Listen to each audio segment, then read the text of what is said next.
සුබ දවසක් වේවා පුතේ සියලු දෙනාට. අපි අද මේ ස්පෙෂල් වීඩියෝ එකක් කරන්න කියලා බැලුවේ CSS ප්‍රෝග්‍රෑමින් කොටසේ තියෙන සුවිශේෂී කොටසක් තියරි විදියට ආවරණය කිරීම සඳහාත් ඒ වගේම මේ දක්වා අපි CSS පාඩම ඇතුළත අපේ fast track ICT පන්තියේ ඒ වගේම ඉතින් එහාට ගත්තට පස්සේ ප්‍රැක්ටිකල් ක්ලාසස් තුල කතා කරපු දේවල් ටික පොඩ්ඩක් සංක්ෂිප්තයක් විදියට නැවත දරුවන්ට මතක් කර දෙන්න තමයි විශේෂ වීඩියෝ එකක් විදියට CSS පාඩමේ තුන්වෙනි වීඩියෝ එක විදියට මේ වීඩියෝ එක කරන්න කියලා හිතුවේ. ඉතින් දරුවෝ දන්නවා දැන් විශේෂයෙන්ම වෙබ් ඩෙවලොප්මන්ට් පාඩම ඉගෙනගෙන යන දරුවෝ විශේෂයෙන්ම අපේ පන්ති එක්ක එකතු වෙලා දන්නවා HTML වලින් අපිට පුළුවන් යම්කිසි ආකාරයක වෙබ් අඩවි නිර්මාණය කිරීමක ෆ්‍රන්ට් එන්ඩ් එක එහෙමත් නැත්නම් අපි කියනවා පුතේ සාමාන්‍යයෙන් අර මූලික වශයෙන්ම පරිශීලකයා වෙබ්සයිට් එකත් එක්ක සාමාන්‍යයෙන් අන්තර්ක්‍රියා කරන අර මුහුණත නිර්මාණය කිරීම සඳහා අපිට HTML පරිගණක භාෂාව භාවිතා කිරීමේ හැකියාවක් තියෙනවා. ඉතින් HTML පරිගණක භාෂාව ගත්තාම HTML පරිගණක භාෂාව අපි දන්නවා සාමාන්‍යයෙන් අර උසුලනයන් කියන එහෙමත් නැත්නම් ටැග් එකක් කියලා අපි සාමාන්‍යයෙන් භාවිතා කරන දේවල් එක්ක ඉස්සරහට ගිහපු භාෂාවක්.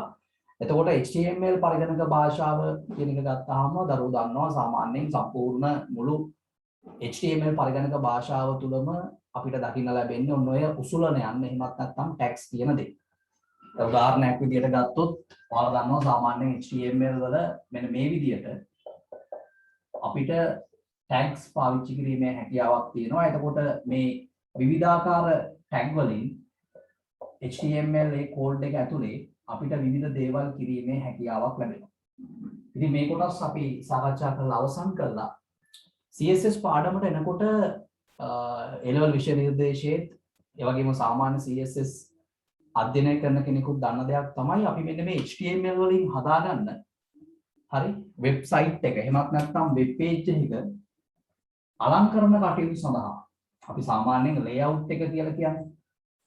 ඔය layout එක හදාගන්නේ අපි මෙන්න මේ HTML පාවිච්චි කරලා තමයි ඔය වෙබ්සයිට් එකේ අපි layout එක හදාගන්නේ. ඒ කියන්නේ මේක නිකන් අර සැකිල්ලක් වගේ. මේ සැකිල්ලට යම්කිසි ආකාරයක ඩෙකරේෂන් ටිකක් ඇඩ් කරන්න. එහෙමත් නැත්නම් මේ සැකිල්ල පොඩ්ඩක් ලස්සන කරලා ගන්න තමයි අපි සාමාන්‍යයෙන් මේ කෝඩ් එකත් එක්ක CSS එකතු කිරීමක් කරනවා. ඒතකොට CSS කිව්වම දරුවෝ දන්නවා මේකට අපි කියන්නේ cascading style sheet කියන දිගුනාමය තමයි පුතේ සාමාන්‍යයෙන් මේ CSS වලට අපි අන්තර්ගත කිරීමක් කරලා තියෙන්නේ.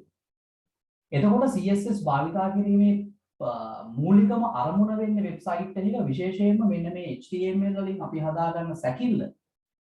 මේකට ඕන සැකිල්ල කියලා කියන්න පුළුවන්. මේ සැකිල්ල ටිකක් වර්ණවත් කිරීම සඳහා. එහෙමත් නැත්නම් මේක පොඩ්ඩක් අපිට ඩෙකරේට් කරගන්න. එහෙමත් නැත්නම් පුතේ මේක පොඩ්ඩක් ලස්සන කරගන්න තමයි අපි සාමාන්‍යයෙන් CSS භාවිතා කිරීමේ මූලික අරමුණක් විදිහට අපි සාමාන්‍යයෙන් වෙබ් අඩවි නිර්මාණයේදී අපි CSS භාවිතා කරා. ඊට අමතරව ගත්තත් CSS වල සුවිශේෂතා කීපයක්ම තියෙනවා අපි ප්‍රෝග්‍රෑමින් වලදී වෙබ් ඩෙවලොප්මන්ට් වලදී භාවිතා කිරීමේ. විශේෂයෙන්ම මේ HTML වලින් අපිට යම්කිසි වෙබ්සයිට් එකක පිටු කීපයක් එකම විදිහට පවත්වාගෙන යන්න ගියොත් අපිට නිරන්තරයෙන් මේ එකම HTML කෝඩ් සෙට් එක අපිට ඩුප්ලිකේට් කර කර ස්ථාන ගානක මේක රඳව ගන්න වෙනවා. නමුත් අපි දන්නවා CSS භාවිතයෙන් අපිට හැකියාව තියෙනවා විශේෂයෙන්ම මේ එකම කෝඩ් බ්ලොක්ස් එහෙමත් නැත්නම් එකම කේත ඛණ්ඩ නැවත නැවත අර පුනර්කරණය වෙමින් යන එක පොඩ්ඩක් නතර කරලා සුවිශේෂී ක්‍රමවේද යටතේ මේ HTML ලියන්න ඕන කෝඩ් එකේ ධාරිතාවය අඩු කරන්න. එහෙමත් නැත්නම් HTML කෝඩ් එකේ තියෙන කැපැසිටි ඔය තියෙන ලියන්න යන කෝඩ් ලයින් ප්‍රමාණය අඩු කිරීමේ සුවිශේෂී හැකියාව මේ CSS වලටත් තියෙනවා. ඉතින් ඒ නිසා අපි සාමාන්‍යයෙන් පුතේ අපි භාවිතා කරනකොට CSS මේ HTML වලින් හදාගන්න layout එක එහෙමත් නැත්නම් සැකිල්ල ලස්සන කරනවා විතරක්ම නෙමෙයි ලියන්න ඕන HTML කෝඩ් එක. එහෙමත් නැත්නම් අපි සාමාන්‍යයෙන් ඔය ලස්සන දේවල් කරන්නට HTML ලියන්න ඕන කෝඩ් ලයින් ප්‍රමාණය අඩු කිරීම සඳහා අර එකම විට නැවත නැවත කරන දේවල් සඳහා අපිට මේ CSS කියන එක භාවිතා කිරීමේ සුවිශේෂී හැකියාවකුත් අපිට මේ CSS පාඩමත් එක්ක කතා කිරීමේ හැකියාවක් තියෙනවා.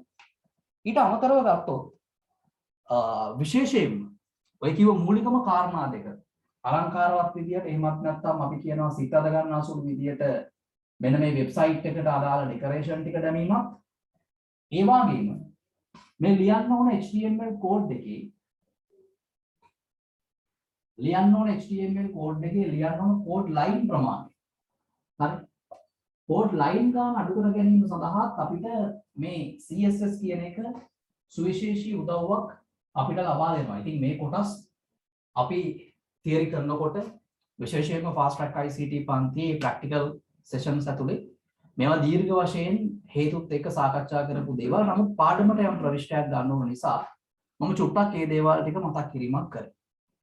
ඉතින් සාමාන්‍යයෙන් මේ HTML එක ලියනකොට ඔයාලා දන්නවා මේ එක එක වැඩ සිදු කිරීම සඳහා HTML වල තිබ්බ අපිට ටැග් සෙට් එකක්. අපි ඒකට සිංහලෙන් කිව්වා කුසුලන කියලා. නමුත් CSS වල ඔය ටැග් සෙට් එක අපිට සාමාන්‍යයෙන් බලා ගන්න වෙන්නේ නැහැ පුතේ. ඒක වෙනුවට අපිට CSS වලදී හරි CSS වලදී අපිට සුවිශේෂී දෙයක් අපිට කතා කරන්න තියෙනවා. ඒක තමයි select එකක් කියලා කියන්නේ.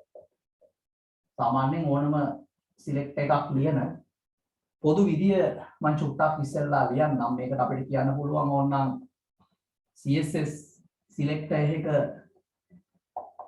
පොදු සූත්‍රය කියලා කිව්වත් මානිවලදී.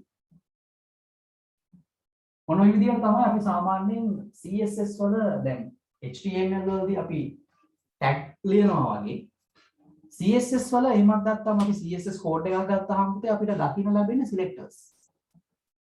ඔය select එකක් කියලා කියන්නේ මම සරලව චුට්ටක් පොඩි සමරි එකක් මේකේ ගෙනාවොත් ඔය select එකක් කියලා කියන්නේ ඇත්තටම වෙනත් නමකින් හැදෙන්නොත් HTML tag වලටම තමයි. හැබැයි ඒක HTML tag විදියට දැන් උදාහරණයක් විදියට ගත්තොත් අපි HTML වලදී paragraph එක එහෙමත් නැත්නම් අර සාමාන්‍ය ඡේදයක් හැඳින්වීම සඳහා paragraph කියන tag එක භාවිතා කරනවා. මේක මෙහෙම නෙමෙයි භාවිතා කරන්නේ ඔයාලා දන්නවා මෙන්න මේ විදියට. සාමාන්‍යයෙන් අපි ප්‍රධාන මාතෘකාවක් හැඳින්වීම සඳහා h1 tag එක පාවිච්චි කරනවා. ඒ වගේම h2 වගේ tags පාවිච්චි කරනවා. ඉතින් මේවා tag විදියට HTML වල තිබ්බට හරි මේවා tag විදියට HTML වල තිබ්බට මේවා සාමාන්‍යයෙන් CSS වලට එද්දී අපි ඒවට කියන්නේ පුතේ select එකක් කියලා. ඕවා තමයි selectors කියලා කියන්නේ. මෙන්න මේවම තමයි අපි සාමාන්‍යයෙන් selectors කියලාම කියන්නේ. හැබැයි ඒවා tags විදියට නෙමෙයි. අපි CSS ඇතුළේදී අපි සාකච්ඡා කිරීමක් කරා. property එකක් කියලා කියන්නේ සාමාන්‍යයෙන් මෙන්න මේ හිතන්න මෙන්න මේ ප්‍රධාන මාතෘකාව කියන්නේ. මේ ප්‍රධාන මාතෘකාවට අදාළව property එකක් කියලා අපි සාමාන්‍යයෙන් හඳුනා ගැනීමක් කරන්නේ පුතේ උපලක්ෂණ. දැන් ප්‍රධාන මාතෘකාවක් ගත්තාම මේකේ තියෙන උපලක්ෂණ විදියට අපිට ඕනනම් කියන්න පුළුවන් ප්‍රධාන මාතෘකාවට පුතේ තියෙන්න ඕන සාමාන්‍ය පාට. හරි හරිම සරලව කියලා දෙන්නේ හොඳට අහගන්න කල එකක් තියෙන්න පුළුවන්. ඒ වගේම ප්‍රධාන මාතෘකාවට ඒ අකුරු වල යම්කිසි ආකාරයක් font style එකක් තියෙන්න පුළුවන්.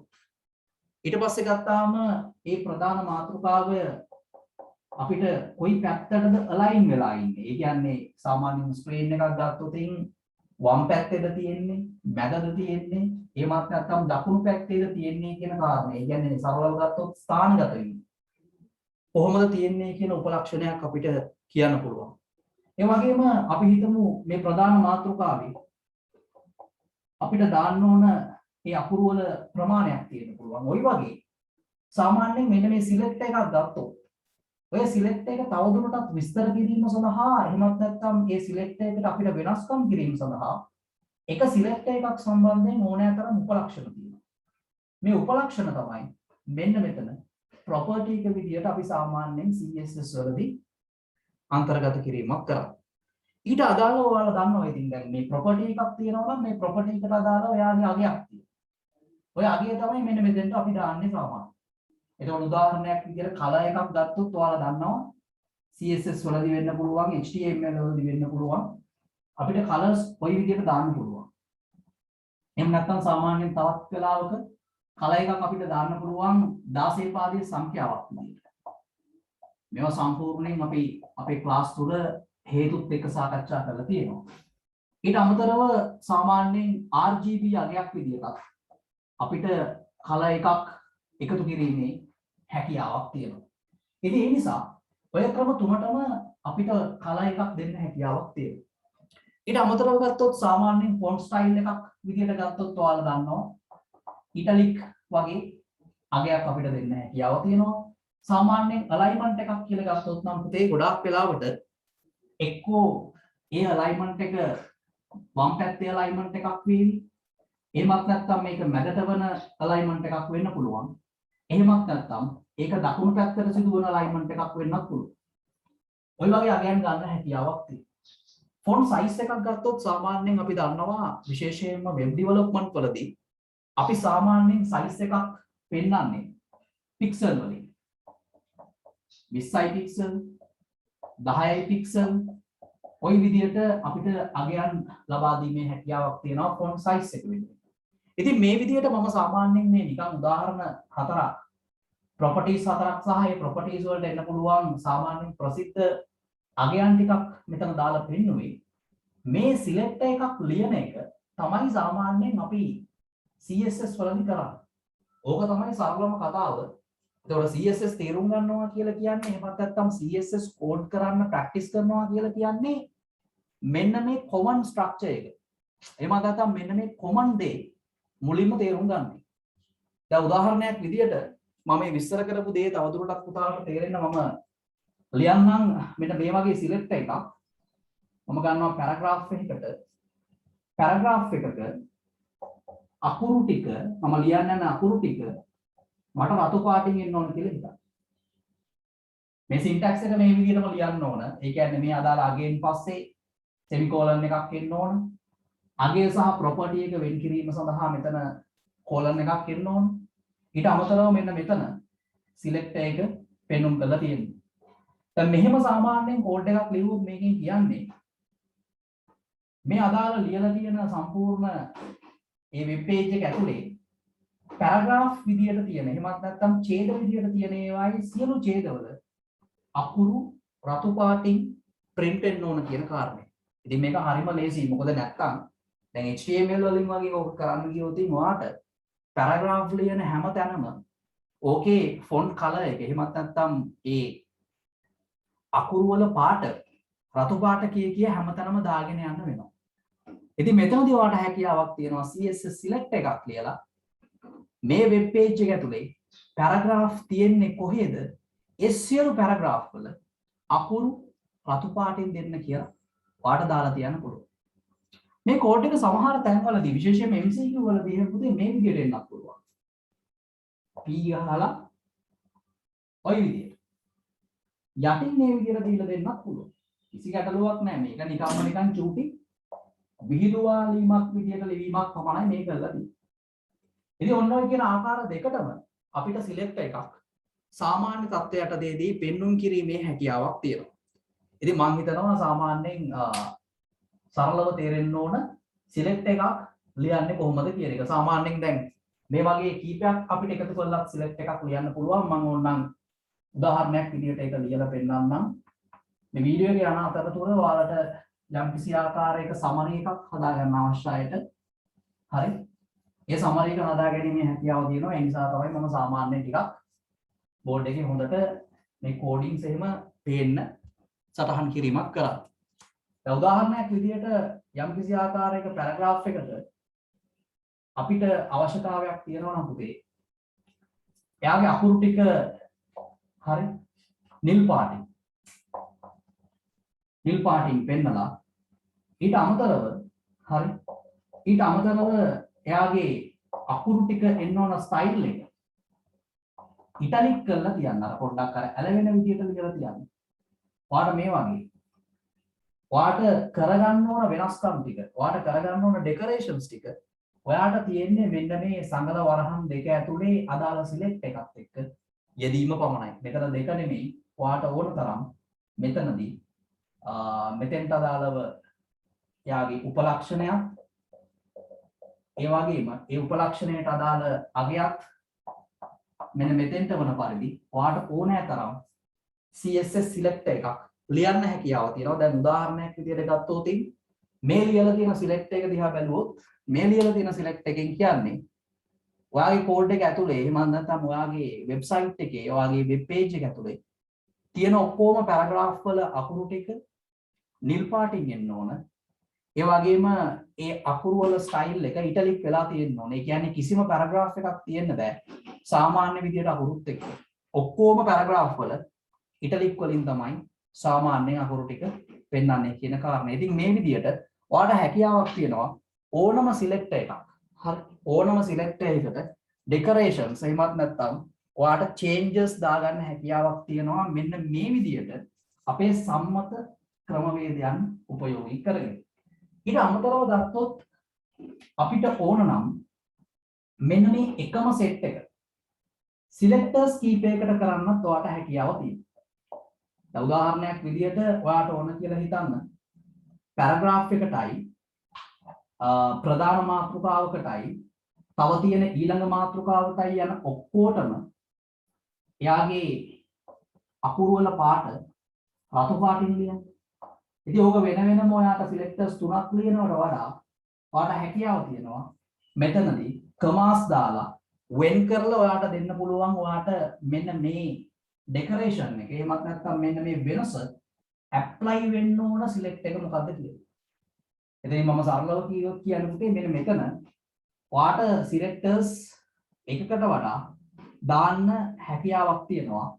ඒ දාන සිලෙක්ටර්ස් වලට මේ තියෙන changes apply වීම ඉතාමත් පහසුවෙන් සිදු වෙනවා කියන එක තමයි මට ඔයාලට කියන්න ඕනකම තිබ්බේ. ඉතින් ඒ නිසා මේ වීඩියෝ එක ඇතුලේදී මම ඉතා ඉක්මනින් අපි සාමාන්‍යයෙන් CSS වල බේසික් දේවල් ටික නැවත මතක් කිරීමක් කරනවා. ඉතින් ඒක විශේෂයෙන්ම එක්සෑම් එක ලඟ වෙලා මේ වීඩියෝ එක බලන ගොඩාක් අයට ඉතාමත්ම පහසු අවස්ථාවක් වේවි.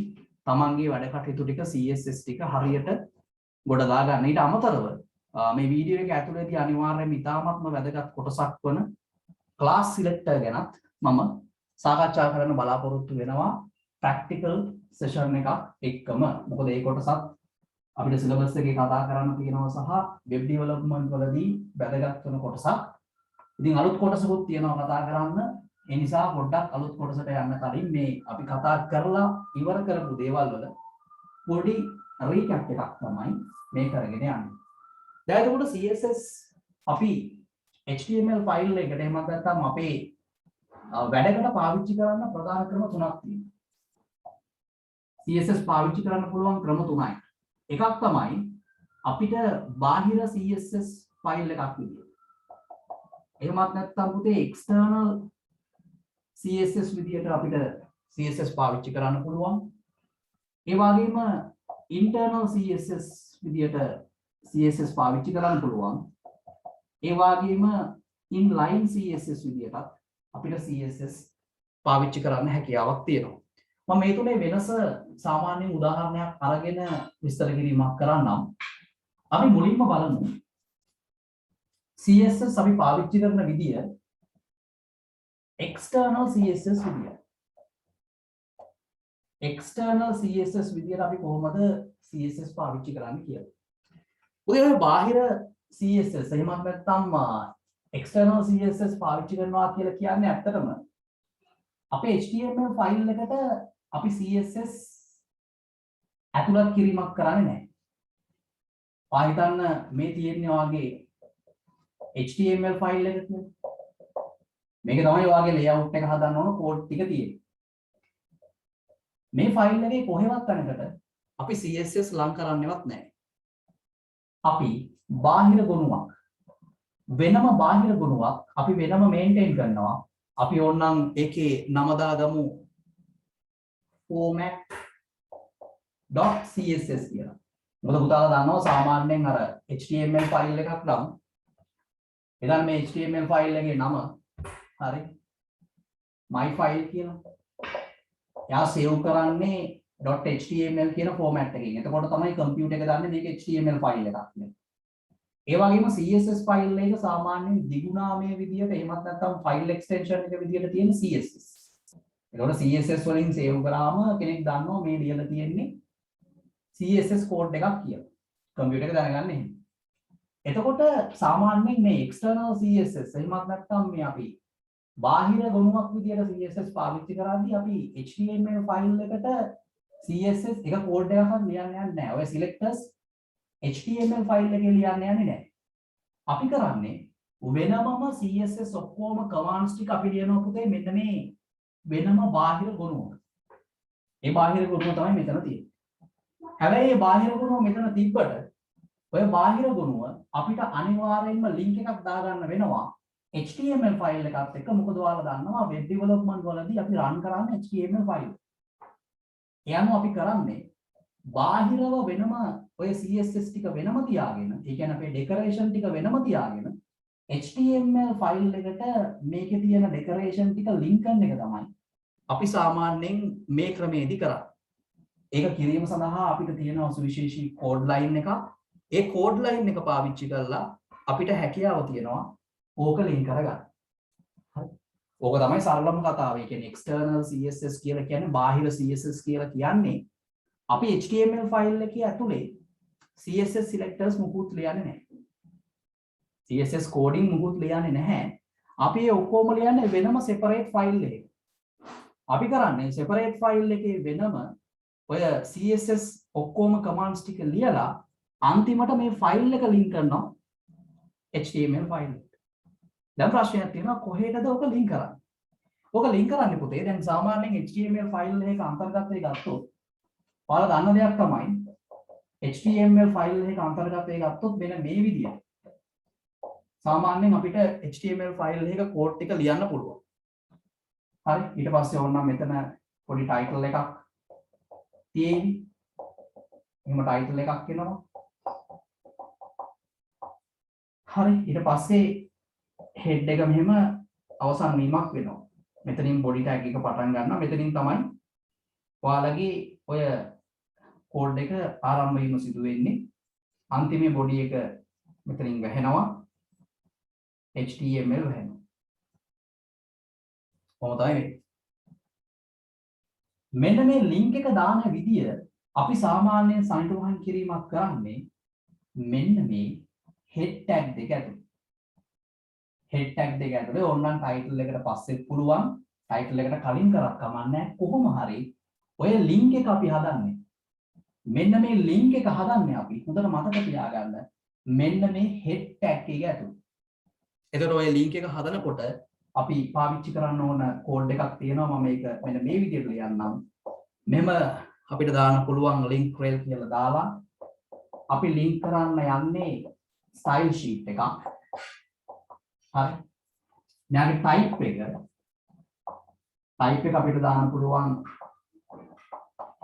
text CSS. හරි. type එක text CSS. ඒ වගේම මෙයාගේ file location එක format.css.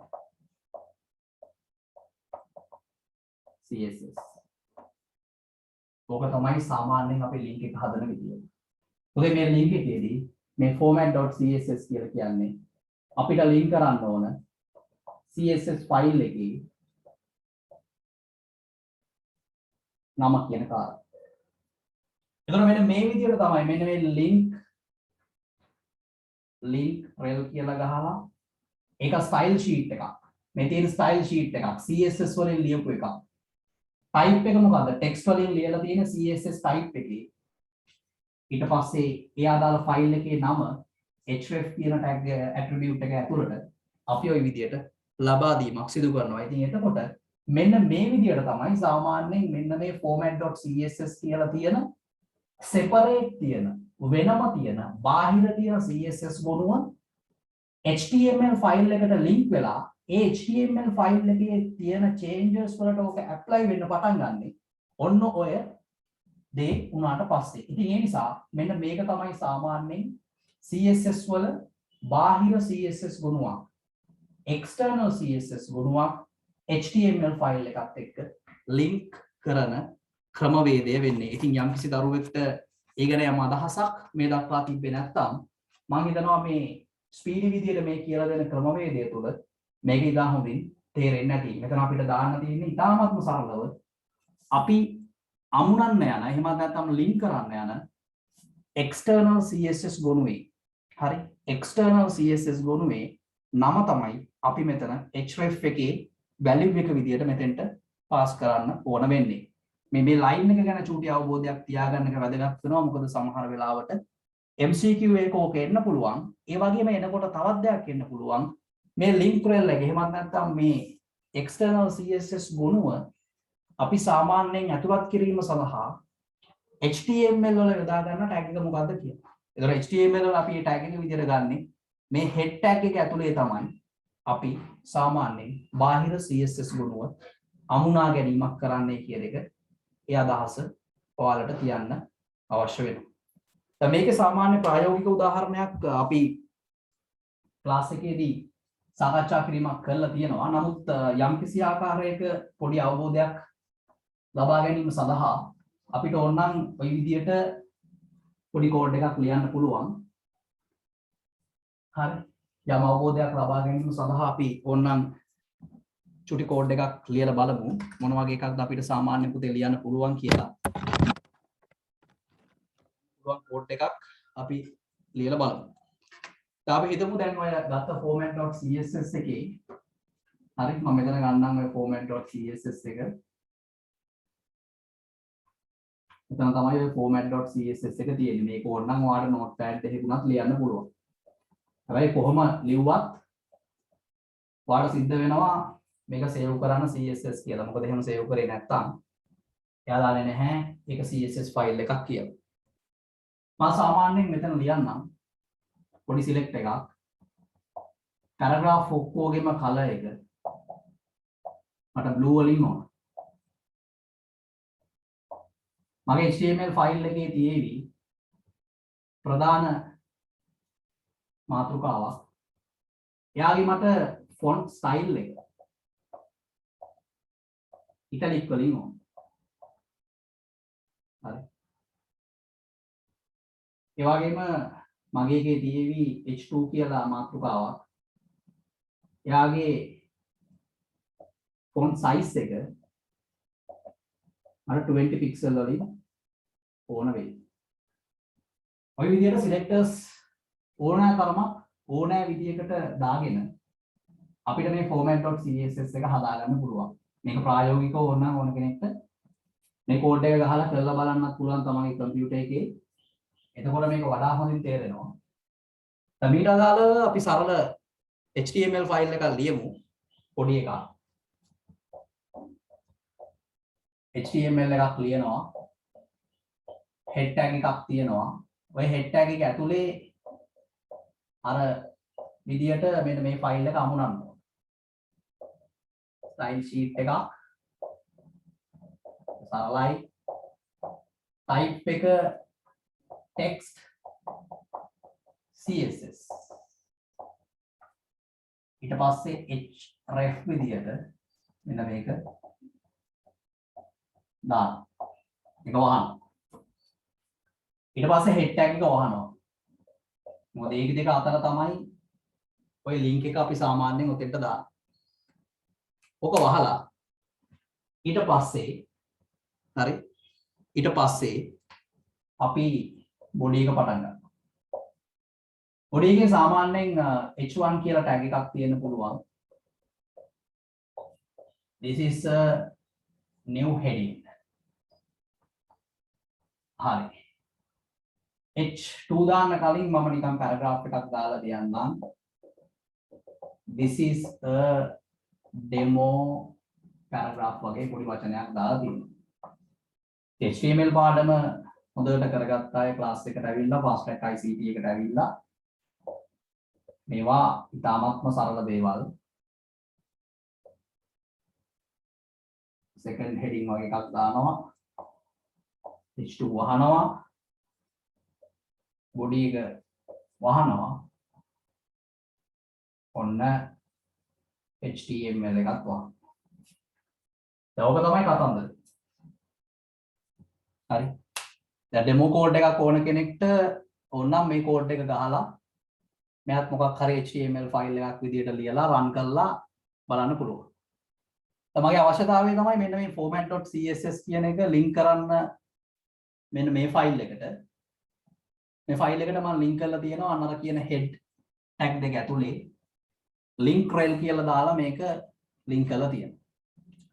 ඊට අමතරව මෙයාගේ body එක දිහා බැලුවාම හරි. මෙයාගේ ඔන්න body එක දිහා පොඩ්ඩක් බැලුවාම body එකේ තියෙනවා h1 කියලා tag එකක්. heading 1 එකක් තියෙනවා, main heading එකක් තියෙනවා. This is a new heading. ඉතින් ඕකෙන් කියන්නේ ඔය this is a new heading කියන එක. ඉටලික් වලින් එන්න ඕන. ඒතර මෙයා ඔයාගේ බ්‍රවුසර් එකේ පෙන්වන්න ඕන පොඩ්ඩක් ඇලවෙලා ඉටලික් විදියට. පැරග්‍රාෆ් ඔක්කොම මේ p tag එකෙන් පටන් ගන්න ඔක්කොම මෙතන blue විදියට පෙන්වන්න ඕනේ. ඒ කියන්නේ මේ tags අතර තියෙන ඔක්කොම නිල් පාටින් තියෙන්න ඕනේ. තාගෝ හරි මේ හරි තව පැරග්‍රාෆ් එකක් තිබ්බොත් ඒක p වලින් නම් වට වෙලා තියෙන්නේ අනිවාර්යයෙන්ම මේ විදියට පෙන්වන්න. ඊට අමතරව මේ H2 එකේ විතරක් font size එක 20 pixel වලින් පෙන්වන්න. ඒතර මෙයාගේ විතරක් 20 pixel වලින් පෙන්වනවා. මෙයාගේ සාමාන්‍ය default මොකක් හරි ඊට වඩා අඩු pixel ගානකින් පෙන්වනවා. යොන්න ඔය කියන කතන්දරේ තමයි සාමාන්‍යයෙන් වෙන්නේ. එතකොට මෙතෙන්ට ඔයා link එක දැම්මයි කියලා කියන්නේ මේ file එකේ තියෙන changes මේ අදාළ code එක ඇතුලේ දේවල් වලට apply වෙනවා කියලා. ඒ නිසා දැන් තේරෙන්නේ නැති කොහොමද ඔය ඇත්තටම external CSS එක වැඩ කරන්නේ කොහොමද කියන කාරණය ඉතාමත්ම පොඩි වෙලාවක් ඇතුළත නැවත ආවර්ජනය වීමක් මම හිතන්නේ වෙන්න ඇති. හොඳට මතක තියාගන්න ඔය external CSS අපි දානකොට ඒක දාන්නේ ඔය උඩින් ලියලා තියෙන code line එක භාවිතයෙන්මයි head tag දෙක ඇතුළේ. හරි. මේ head tag එක ඇතුළට තමයි ඔක දාන්නේ. එහෙම නැතුව අපිට ඕන තැන් වලට ඕක දාන්නත් අපිට හැකියාවක් නැහැ. ඒක තමයි කතාව. හරි. ඊට පස්සේ තව එකක් තියෙනවා. දැන් external CSS කියන කතාව හරි. ඒකේ අපේ recap lesson එක හරි. ඊට පස්සේ එකක් තියෙනවා internal CSS කියලා. මේ දේවල් ඔක්කොම එකින් එක අපි fast track ICT පන්තියේ කතා කරා. මේ පොඩි නැවත මතක් කර ගැනීමක් තමයි මේ කරන්නේ. මේවා practicals එක්කම කතා කරලා තියෙනවා. internal CSS කියලා කියන්නේ මේ අපි external එකේදී කරේ ෆයිල් දෙකක් වෙන වෙනම තියාගෙන ඉන්නේ. CSS ෆයිල් එක වෙනමයි HTML ෆයිල් එක වෙනම. එහෙම දෙකක් තියාගන්න නැතුව internal CSS අභ්‍යන්තර CSS මේකෙදි කරන්නේ අපි සුවිශේෂී ටැග් එකක් පාවිච්චි කරමින් අපිට හැකියාවක් තියෙනවා මේ CSS selector code set එක HTML ෆයිල් එක ඇතුළේම ලියන්න. ඒතර කෝඩ් දෙකක් අපිට පාවිච්චි කරන්න අවශ්‍යතාවයක් නැහැ. මේකෙදි අපිට පුළුවන් මෙන්න මේ විදියට. හොඳට බලන්න. හරි. හොඳට බලන්න. මෙන්න මේ විදියට ඒකත් හැබැයි head එක ඇතුළේම තමයි ලියන්නේ. ඒකට අපි පාවිච්චි කරනවා සුවිශේෂී tag එකක් style කියලා. එතකොට දාන style එකක් දාන්න දෙන්නේ ඔන්න ඔය style කියන tag එක ඇතුළේ. ඒතනත් අපි සාමාන්‍යයෙන් ඔය changes ටික දාන්නේ මෙන්න මේ style කියන tag එක ඇතුළේ. ඔයාලට ඊට පස්සේ අර සාමාන්‍ය විදියට select එක ලියාගෙන යන්න පුළුවන්. paragraph color එක blue වලින් දෙන්න. හරි හැබැයි මෙතන වෙනස තියෙනවා වෙනම සාමාන්‍යයෙන් ෆයිල් එක ලියන එක නෙමෙයි. font style එක මට දෙන්න italic. හරි. ඔය syntax හරියටම ලියවෙන්න ඕනේ. ඔය විදිහට දාන්න හැකියාවක් තියෙනවා. දැන් මේ internal CSS වල කතන්දරේ දැන් බොඩි එක ඔය විදිහට තියෙවි. internal CSS වලදී කරන්නේ අර external CSS වලදී වෙනම ෆයිල් එක අපි selectors ටික manage කර එක. අපි මෙන්න මේ style කියන tag එකක් පාවිච්චි කරලා. ඒක හරි වැදගත්. style කියන tag එකක් පාවිච්චි කරලා අපි code එකේ HTML code එක ඇතුළෙම head කියන tag එක ඇතුලේ දාලා තියෙනවා. ඒතර මේ style tag එක ඇතුළත ඔයාට ඕන තරම් styles, ඔයාට ඕනෑ තරම් selectors පාවිච්චි කිරීමේ හැකියාවක් තියෙනවා. අභ්‍යන්තර විලාස පත්‍ර එහෙමත් නැත්නම් internal CSS භාවිතා කිරීමේදී. එතන ඕක තමයි දෙවෙනි ක්‍රම. හරි. ඒක මතක තියාගන්න ඕන අර ලින්ක් කරන්න අපිට මුකුත් නැහැ. නමුත් මෙන්න මේ ස්ටයිල් ටැග් එක. මේ ස්ටයිල් ටැග් එක ආරම්භයක් සහ අවසානයක් තියෙන ටැග් එකක්. ඕවා මතක තියෙන්න ඕන. ඕක තමයි සාමාන්‍යයෙන් ඉන්ටර්නල් CSS වල කතන්දරේ වෙන්නේ. දැන් තව එකයි ඉතුරු අපිට. දැන් ඉන්ටර්නල් CSS සහ එක්ස්ටර්නල් CSS කියන එක දැන් චූටි අදහසක්, චූටි නෙමෙයි සම්පූර්ණම අදහසක් දැන් ඔයාලට ඇවිල්ලා තියෙනවා.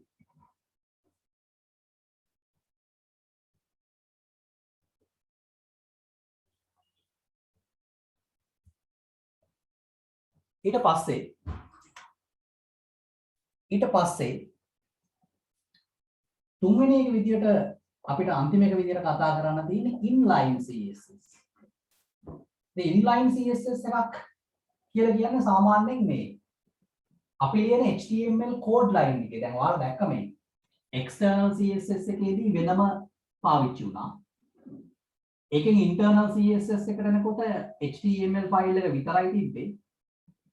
හැබැයි HTML file එකේ head tag දෙක මැදි කරගෙන අර style කියන tag එක ආයි මැදි කරගෙන ඔය ඔක්කොම selectors ටික මේක අස්සට දාලා තියෙනවා. inline CSS වලදී කරන්නේ මේක එතනිනුත් එහාට ඇවිල්ලා අපි මොකද කරන්නේ? HTML code line ඇතුලේ අපිට හැකියාවක් තියෙනවා CSS selectors එහෙමත් නැත්නම් CSS decoration code line ලියන්න හැකියාවක් තියෙනවා. එතකොට මේ ක්‍රම දෙක වඩා සාර්ථක ක්‍රම දෙකක් මේකට වඩා. මොකද මෙහෙම ලිව්වහම අපිට සාමාන්‍යයෙන් පොඩ්ඩක් කෝඩ් එක කියවනකොට පොඩි අපහැදිලි ගතියක්, පොඩි අපිරිවල ගතියක් එන්න පුළුවන් inline CSS ලිව්වහම. සාමාන්‍යයෙන් හොඳ කෝඩ් කරන කෙනෙක්, හොඳට කෝඩ් ලියන කෙනෙක් එක්ක පාවිච්චි කරන්නේ ගොඩාක් වෙලාවට external CSS, internal CSS කියන එකත් සමහර වෙලාවට භාවිතා කරනවා. නමුත් inline CSS කියලා කියන්නේ සාමාන්‍ය ගොඩාක් ප්‍රාථමික ක්‍රමවේදයක්. සාමාන්‍යයෙන් එහෙම අපි ඉන්ඩස්ට්‍රි ලෙවල් එකේදී සාමාන්‍යයෙන් අපි කෝඩ් ලියන්න උරු වෙන්නේ නැහැ. මොකද හේතුව ඒක එච්චර සාර්ථක ක්‍රමවේදයක් නෙවෙයි. නිකන් අර HTML කෝඩ් අස්සෙම CSS කෝඩ් එකක් ලියලා දාන ක්‍රමවේදයක්. මම නිකන් උදාහරණයක් නිකන් අරගෙන ඔයාලට එකක් ලියලා පෙන්නන්නම්. මෙන්න මේ වගේ එකක් තමයි ඔය කියන්නේ. ඔය වෙන වෙනම ස්ටයිල් දාලා වෙන වෙනම ස්ටයිල්ස් වලට වෙන් කරලා එහෙම ලියන්නේ නැතුව අපිට පුළුවන් මෙන්න මේ විදිහට ලියන්න. කොහොම හෙඩ් එක තියෙනවා. හරි. කොහොම හෙඩ් එක තියෙනවා. ඉතින් ওই විදිහට තියෙනවා. අපි මේ මුල් ටික කොහොම ගියා කියලා හිතන්නකො සාමාන්‍ය විදිහට. ඊට පස්සේ body කියලා tag එකක් තියෙනවා. මේ body tag එක ඇතුලේනේ අපි HTML code ටික ලියන්නේ. ඔන්න ඕක ඇතුලේ තමයි අරවත් ලියන්නේ. ඊටම h1 එකට අපි දානවා style කියලා. ඔය style කියන එක දැම්මයි කියලා කියන්නේ ඔය දාන්න යන්නේ CSS decoration එක. අපි සාමාන්‍යයෙන් අපිට පුළුවන් ඕන color එක සාමාන්‍ය font color එක CSS වලදී දාන්නේ මෙන්න මේ විදිහට දාන්නේ. ඔය විදිහට දාගන්න හැකියාවක් තියෙනවා. හරි. ඊට පස්සේ heading එක මෙතන දානවා. This is the heading කියලා දාන්න. දාලා ඉවර වෙලා. මේක close කරලා දාන්න පුළුවන්. ඉතින් ඔයාලා දැක්කා මෙතනදී දැන් ඔන්න මම මේ සරලම එකක් තමයි මේ ගත්තේ උදාහරණ විදියට. හරි. සරලම එකක් නෙමෙයි ගත්තේ. ඉතින් ඔයාලට පේනවා දැන් මේ body එක ඇතුලේ දැන් අර කලින් දෙකේදීම මේ head එකකින් පල්ලෙහාට මේ head එක close කරාට පස්සේ මෙතන එතනින් පල්ලෙහාට ඔය CSS ලඟුණේවත් නැහැ. හැබැයි මෙතනදී ඔයාලට පේනවා මේ code line අස්සට මේ body එකෙන් ඇතුළටත් inline CSS අපිට පාවිච්චි කිරීමේ හැකියාවක් ලැබිලා තියෙනවා. හරි. ඒ නිසා හොඳට තේරුම් කරගන්න මේ inline CSS කියලා කියන්නේ තරම් සාර්ථක ක්‍රමවේදයක් නෙවෙයි. නමුත් CSS අපිට සමහර වෙලාවට අපිට අවශ්‍යම තැනකදී විතරක් ඕනනම් පාවිච්චි කරන්න HTML code එකත් එක්ක පාවිච්චි කරන්න. මෙන්න මේ summary එක හරි වැදගත්. HTML code එකත් එක්ක HTML code line අස්සේ HTML code line ඇතුලේ පාවිච්චි කරන්න අපිට ඊටාත්ම හොඳ ක්‍රමවේදයක් විදියට inline CSS උත් අපිට සාමාන්‍යයෙන් හඳුනා ගැනීමේ හැකියාවක් තියෙනවා. ඉතින් ඒ නිසා ඔය ක්‍රම තුන තමයි සාමාන්‍යයෙන් අපි HTML භාවිතා කරනවා. එහෙමත් නැත්නම් HTML කෝඩ් කරනවා කියන කාරණේ ඇතුලේ අපි සාමාන්‍යයෙන් හඳුනා ගැනීමක් කරන්නේ. විශේෂයෙන්ම HTML coding පාවිච්චි කරන ක්‍රම තුන තමයි ඔය විදියට අපි සරලව හඳුනා ගැනීමක් සිදු කරේ. ඉතින් ඒ නිසා ඊළඟ වීඩියෝ එකේදී තමයි අපේ සුවිශේෂ වැදගත්ම කොටස වෙච්ච CSS class selectors කියන කොටසත් එක්ක ඊළඟ සුවිශේෂී වීඩියෝ එකේදී හම් වෙන බලාපොරොත්තු වෙමින් ඔයාලා හැමෝටම සුබ දවසක් වේවා. ජය වේවා.